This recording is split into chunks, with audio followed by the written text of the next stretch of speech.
Assalamualaikum dan selamat datang ke Pala Bola News. Seperti biasa, Pala Bola News akan menyajikan berita bola sepak terbaik kepada anda semua pada setiap hari.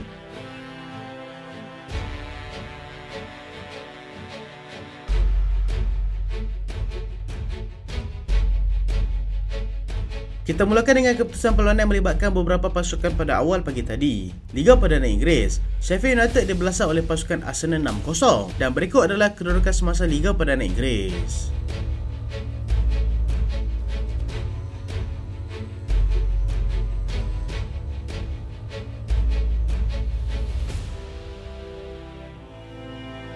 Di La Liga Spanyol, Osasuna menang tipis 1-0 ke atas pasukan Alaves dan berikut adalah kedudukan semasa La Liga di Spanyol.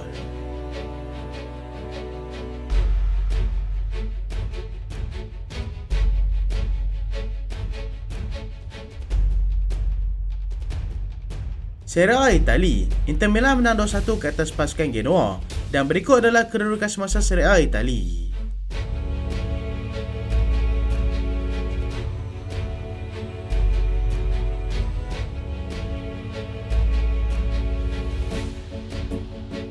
Arsenal belasah Sheffield United. Arsenal meneruskan rentak kecemerlangan mereka dengan membelasah pasukan Sheffield 6-0 pada awal pagi tadi. Walaupun berhasil di tempat lawan, Arsenal langsung tidak menunjukkan rasa belas kasihan kepada lawan mereka itu, yang kini sedang menghuni tangga tercorok Liga. Mereka memulakan pesta gol seawal minit ke-5 menerusi Martin Odegaard. Gol kedua pula hadir pada minit ke-13, hasil jaringan sendiri oleh Jadon Bogle. Gabriel Martinelli kemudian menambah gol ketiga pada minit ke-15 dengan dibantu oleh Jacob Kiwior. Gol keempat pula dijaringkan oleh Kai Havertz dan dibantu oleh Martinelli. Manakala Bukayo Saka memberikan akses kepada Declan Rice untuk menjaringkan gol kelima untuk pasukan. Tamat separuh masa pertama dengan 5 gol berjaya dihasilkan. Gol ke-6 pula dijaringkan oleh Ben White hasil bantuan daripada Kai Havertz pada minit ke-58. Kemenangan ini bagaimanapun mempunyai nilai yang perlu dibayar apabila dua pemain utama mereka, iaitu Bukayo Saka dan juga Gabriel Martinelli, berkemungkinan besar telah mengalami kecederaan. Martinelli dikeluarkan pada minit ke-65 untuk digantikan oleh Gabriel Jesus, manakala Saka digantikan pada rehat separuh masa. Buat masa ini, tidak dapat dipastikan lagi keadaan kedua pemain tersebut, tetapi ia sudah pasti berita tidak menggembirakan buat Mikel Arteta.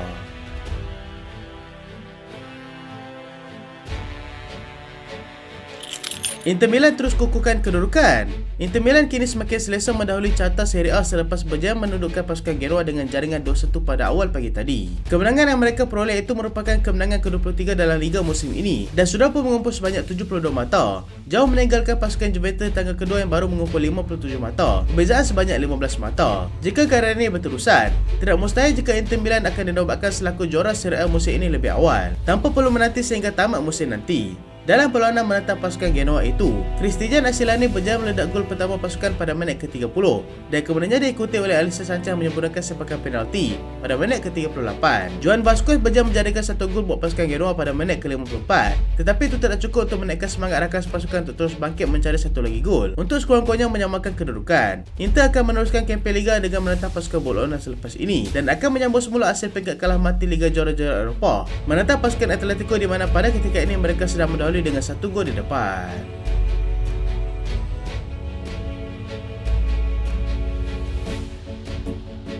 Ange tidak risau dengan kecederaan yang dialami oleh Son Heung-min. Pengurus pasukan Spurs iaitu Ange Postecoglou memberikan jawapan balas kepada media di mana dia tidak risau dengan keadaan jari kapten pasukannya itu, iaitu Son Heung-min yang telah dislokitasi sejak daripada mewakili negaranya lagi. Malah dia akan tetap memainkan Son walaupun jarinya tercabut sekalipun. Jari Son dilaporkan telah tercedera semasa konfrontasinya bersama dengan seorang lagi pemain pasukan Korea Selatan, iaitu Lee Kang-in, ketika aksi Piala Asia di Qatar tempoh hari. Walaupun berhasil dengan keadaan jari yang masih lagi belum sembuh sepenuhnya, Son tetap berjaya mencuri perhatian dengan aksi mantapnya sejak pulang daripada tugas antarabangsa bersama dengan Korea Selatan. Ange berpendapat yang keadaan Son tidak membimbangkan dan dia akan terus diturunkan jika tidak berdepan dengan apa-apa masalah lain. Apa yang menjadi masalah pada ketika ini adalah kecederaan belakang Pape Matar Sarr yang dikatakan kembali menghantuinya sejak pulang daripada AFCON tempoh hari. Dia hanya bermain 15 minit terakhir dalam perlawanan sebelum ini kerana masih lagi bergelut dengan masalah tersebut.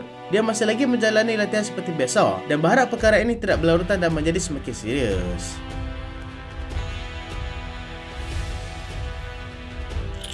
Barca sah hilang dua tonggak mereka. Barcelona mengesahkan yang mereka telah kehilangan dua tonggak mereka akibat daripada kecederaan yang mereka alami dalam perlawanan sebelum ini. Pemain yang dimasukkan adalah Frenkie de Jong dan juga Pedri yang terpaksa dikeluarkan seawal separuh masa pertama. De Jong dipercayai telah mengalami masalah pada buku lalinya di mana Barca mengesahkan yang dia mengalami kecederaan ligamen buku lalinya akibat terseluruh. Pedri pula mengalami masalah otot pada paha kanannya dan berkemungkinan menjadi lebih serius. Tempoh untuk pulih kedua pemain bagaimanapun masih belum dapat ditentukan lagi kerana mereka memerlukan masa untuk menentukan tahap kecederaan kedua pemain terlebih dahulu. Selain daripada hanya mencatatkan keputusan seri dalam perlawanan terakhir mereka, ini juga merupakan salah satu berita buruk buat pasukan yang pada ketika ini dibelenggu dengan masalah kecederaan.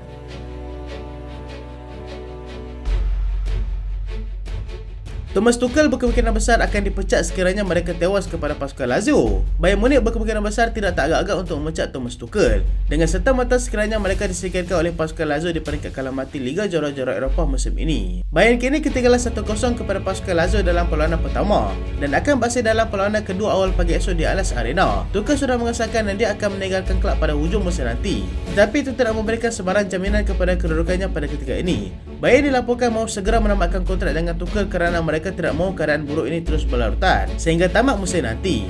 Ini merupakan peluang terakhir untuk Thomas Tuchel membuktikan kebolehannya sebagai seorang pengurus, tetapi jika dia dipecat, nama baiknya sudah pasti tercalar sekali lagi.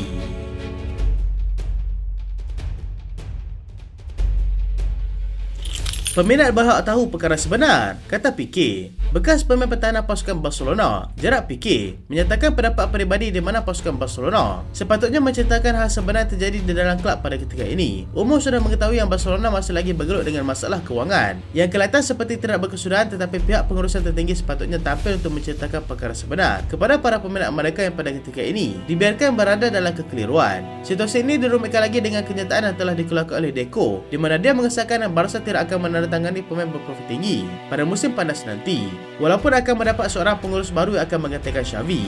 Pique juga berkata yang peminat juga mempunyai hak untuk mengetahui perkara sebenar dan kelab sepatutnya bersikap lebih transparan dalam setiap perkara bagi mengelakkan salah faham di antara kedua belah pihak.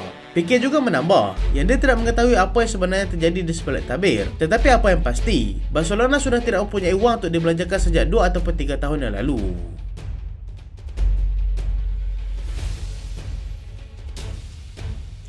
Saya akan kembali, kata Richarlison. Penyerang prolific pasukan Spurs, Richarlison, memberitahu kepada peminatnya dia akan kembali beraksi ketika menentang pasukan Aston Villa nanti. Dia terlepas aksi ketika mereka menang 3-1 ke atas pasukan Crystal Palace akibat masalah lutut yang dia alami ketika menentang pasukan Wolves beberapa minggu yang lalu. Dia juga sudah kembali menjalani latihan penuh bersama dengan pasukan dan dijangka tidak berdepan dengan masalah untuk diturunkan nanti. Dia juga akan kembali beraksi bersama dengan pasukan Brazil ketika hasil peringkat antarabangsa nanti, di mana negaranya itu akan mengadakan perlawanan persahabatan dengan pasukan England. Menentang Aston Villa nanti dilihat antara perlawanan terpenting di mana mereka perlu menang dalam perlawanan tersebut untuk kembali menghidupkan peluang mereka untuk beraksi di peringkat Eropah.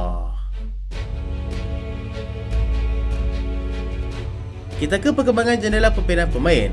Paris Saint-Germain tidak mahu lepaskan Mbappe secara percuma. Paris Saint-Germain akan terus mendesak penyerang mereka iaitu Kylian Mbappe untuk menandatangani kontrak baru bersama dengan mereka. Ini adalah bagi mengelakkan kerugian agak besar di pihak mereka jika pemain itu mengambil keputusan untuk meninggalkan pasukan secara percuma nanti. Mbappe pada ketika ini sedang sibuk mengadakan perbincangan mengenai proses perpindahannya ke pasukan Real Madrid. Dengan pasukan Paris Saint-Germain juga mahu mendapat bahagian mereka sekiranya perpindahan itu berlaku pada akhir musim ini.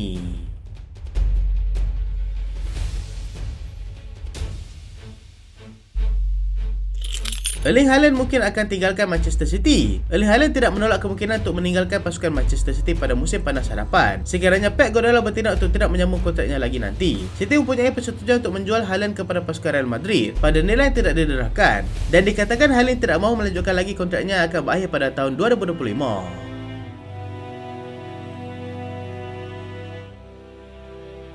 AC Milan sedia dengar tawaran untuk Rafael Leao. AC Milan dilaporkan sudah bersedia untuk mendengar tawaran yang bakal diberikan terhadap pemain sayap mereka, iaitu Rafael Leao, yang kini sedang menarik perhatian pasukan Chelsea. Paris Saint-Germain telah menarik diri daripada percubaan untuk mendapatkan pemain itu selepas menyedari harganya berada di luar bajet mereka. Arsenal sah akan cuba dapatkan penyerang pada musim panas nanti. Arsenal mengesahkan yang mereka akan cuba mendapatkan seorang penyerang pada jendela perpindahan musim panas nanti. Mereka menjadikan penyerang pasukan Sporting CP, Victor Gyökeres, sebagai sasaran utama mereka pada ketika ini.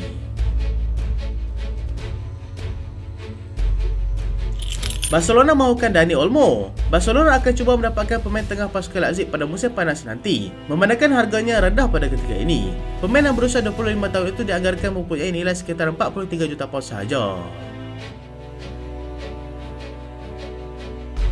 Liverpool sedia aktifkan klausul pemindahan Alan Varela. Liverpool sudah bersedia untuk mengaktifkan klausul pemindahan pemain tengah pasukan Porto, iaitu Alan Varela, yang bernilai 60 juta pound itu.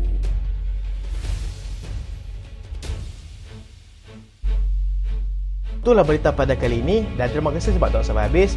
Jangan lupa like, jangan lupa share, jangan lupa subscribe. Aku Solian. Assalamualaikum.